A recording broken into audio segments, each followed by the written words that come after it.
हुई है मेरी अध्यक्षता में, जिसमें माननीय जगत सिंह नेगी जी हमारे राजस्व मंत्री और श्री रोहित ठाकुर जी शिक्षा मंत्री, हम तीनों ने आज विस्तृत रूप से चर्चा की है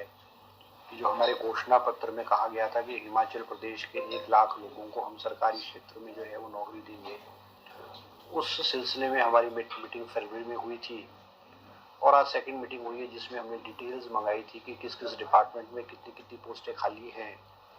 और किस किस कैटेगरी के पोस्टें हैं और रेगुलर कितने हैं, कॉन्ट्रैक्ट पे कितने हैं, आउटसोर्स पे कितने हैं।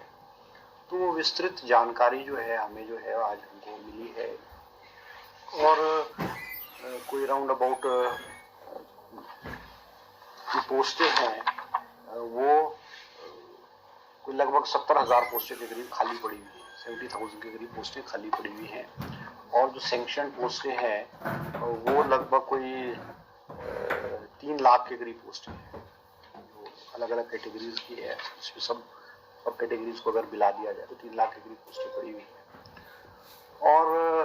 उसमें इलेक्ट्रिसिटी बोर्ड की भी डिटेल आई है, कुछ छोटे मोटे डिपार्टमेंट्स का नहीं आई है, डिटेल नहीं आई है। तो आज हमने विस्तृत रूप से किया है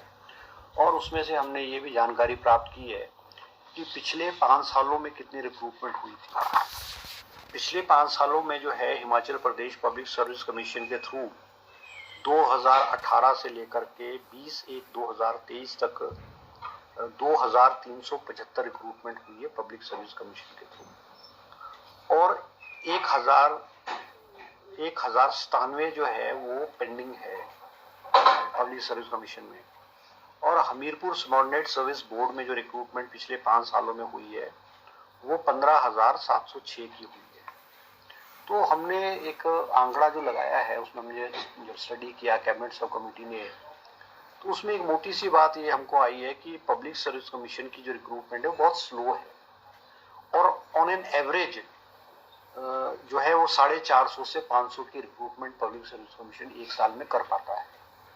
क्योंकि रिटर्न एग्जाम होगा, एडवर्टीजमेंट होगी, अप्लाई करेंगे, फिर रिटर्न एग्जाम होगा और रिटर्न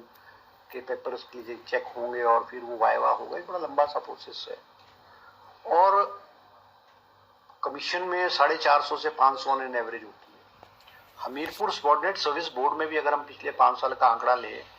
तो ऑन एन एवरेज 3,000 के आसपास ये recruitment public Hamirpur service board ने की है, 3,000 के। तो एक साल में जो है वो रिक्रूटमेंट जो है वो 3,500 से ज़्यादा नहीं हो पा रही हमारी दोनों एजेंसीज को अगर करें। तो आज कैबिनेट सब कमेटी ने भी ये बहुत गहराई से जो है वो हमने जो है वो डिस्कस किया है कि जो प्रोसेस है इसको स्पीड अप कैसे किया जाए।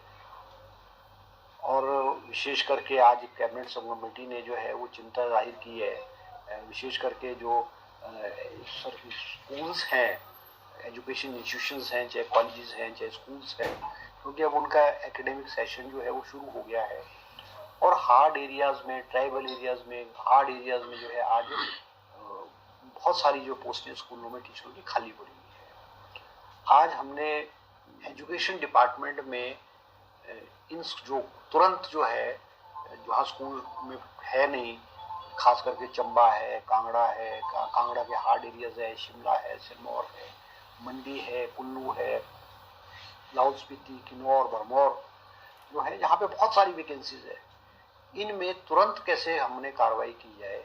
उस पर हमने विस्तृत किया और हम एक पॉलिसी बनाने जा रहे हैं, इन एरियाज के लिए पॉलिसी बनाने जा रहे हैं। और आज तो हमारा डिस्कशन जो नहीं हुआ क्योंकि एजुकेशन सेक्रेटरी नहीं थे और डायरेक्टर ऑफ एजुकेशन नहीं थे और सेक्रेटरी लॉ नहीं थे, तो कल हमने दोबारा से 10:30 बजे जो है वो एजुकेशन डिपार्टमेंट को अलॉन्ग विद सेक्रेटरी लॉ को हमने 10:30 बजे कल कैबिनेट सब कमेटी ने बुलाया है, ताकि हम कम से कम एजुकेशन डिपार्टमेंट में, क्योंकि एजुकेशन डिपार्टमेंट में बहुत सारी वैकेंसीज है और एजुकेशन डिपार्टमेंट में सैंक्शन पोस्टें अगर हम एलिमेंट्री और सेकेंडरी को मिला लें तो मेरे ख्याल लगभग 1,12,000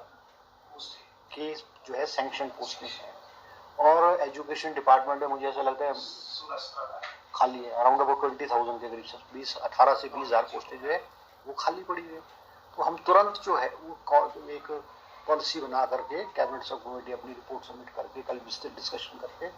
और हम उसको कैबिनेट को तुरंत देंगे, ताकि एक डिपार्टमेंट में, एजुकेशन डिपार्टमेंट में, ताकि बच्चों की जो पढ़ाई है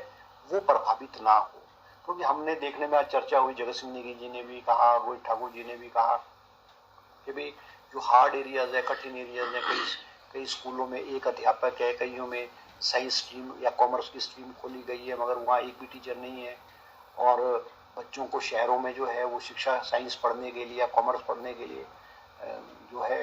वो शहरों में जाना पड़ रहा है ताकि उन पर खर्चा पड़ा। और अमीरों के बच्चे तो चले जा रहे हैं मगर गरीबों के बच्चे जो है वो शहरों में नहीं जा पा रहे हैं, और क्योंकि हमने स्कूल तो खोल दिए हैं और हम टीचर्स प्रोवाइड नहीं कर पा रहे हैं। तो आज हमने विस्तृत रूप से इस विषय पर चर्चा की है, और बाकी कुछ और क्वेरीज थी, कुछ और डिपार्टमेंट से रिलेटेड जो जानकारी थी वो हमने आज ऑफिसर्स को कहा है कि भी वो हमको 2-3 मीटिंग्स में वो प्रोवाइड करें, और हम इस ओर जो है वो हम कर रहे हैं। सर हम ये मानकर चले कि अगली कैबिनेट में आप अपनी रिपोर्ट ले सरकार को? हाँ देखो, कल होनी है हमारी डिस्कशन। नहीं, हम कमेटी ना, कल तो हम सिर्फ जो है एजुकेशन डिपार्टमेंट में भर्तियां में तेजी कैसे लाई और किस प्रकार का प्रोसेस हो जिसमें तेजी लाई जाए, उस पे हम कर रहे हैं। अभी तो हमारी सब कमेटी जो हमें वो हम अपनी अब हर डिपार्टमेंट की इंडिविजुअल रिपोर्ट्स कैबिनेट को देते रहेंगे। अभी हमने प्रायोरिटी के आधार पे हमने शिक्षा विभाग को लिया है। सब पिछली सरकार में कुछ उनको डिवाइड करेंगे जो सरकार खाली है वो भी है। हाँ नहीं, कुछ तो देखो डाइंग कार्डर भी है, कुछ जो डिपार्टमेंट्स में डाइंग कार्डर भी है, हम उनको रिव्यू करेंगे। अगर हमको ऐसा लगता हो या डिपार्टमेंट को ऐसा लगता हो कि डिपार्टमेंट को उनकी जरूरत है तो हम उनको रिव्यू भी कर सकते हैं। और अगर हमें ऐसा लगेगा कि नहीं उस कैटेगरी ऑफ एम्प्लॉइज की या उस कैटेगरी ऑफ पोस्ट की जरूरत नहीं है तो उसको हम दोबारा उसको हम रिव्यू नहीं करेंगे। सर विभागों में 5 लाख रोजगार की बात हुई है ओवरऑल, उसमें प्राइवेट सेक्टर को भी रखा गया है, तो क्या प्राइवेट सेक्टर पर भी फोकस किया जा रहा है और कौन कौन से सेक्टर है जिसमें रोजगार को लेकर सरकार को लगता है कि हम ध्यान दे सकते हैं? नहीं देखो, हमने ठीक है, हमने कहा था कि 5 लाख लोगों को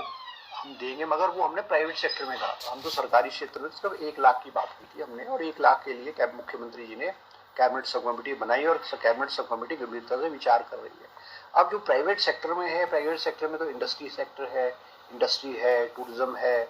जो है इसमें हम बड़े पैमाने पे कर रहे हैं। अब इंडस्ट्रीज में हम जो है वो on a very large scale investment को हम अट्रैक्ट करने के लिए कोशिश और प्रयास कर रहे हैं। उद्योग अगर आएगा तो वो नौकरियां भी देगा और हमको रेवेन्यू भी देगा, तो हम कर रहे हैं। अभी तो हमारी सरकार का कार्यकाल 4 महीने भी नहीं हुआ है, तो मतलब we are working on it. Sir एक मामला करुणामूलक नौकरियों का है, उसको लेकर क्या निर्णय लिया? उसमें अभी करुणामूल आधार पे हमारी कुछ चर्चा नहीं हुई है। पूर्व सरकार ने जो करुणामूल आधार पे जो बच्चे हैं उनको बहुत सारे पेंडेंसी 5 साल तो इन्होंने किया ही नहीं। लास्ट में भी जो आखिर में उन्होंने जो है वो उन बच्चों को डेली वेजेस पे लगाने के लिए उन्होंने कुछ लोगों को डेली वेजेस पे लगाया है, रेगुलर बेसिस पे उन्होंने करुणामूल आधार के बच्चों को नहीं लगाया है। तो अभी वो हमारे डिस्कशन में ये वाला इशू हमारे नहीं आया है, मगर हम इसको जब भी हमारे आएगा तो सिंपैथेटिकली हम इसको कंसीडर करेंगे और हम कोशिश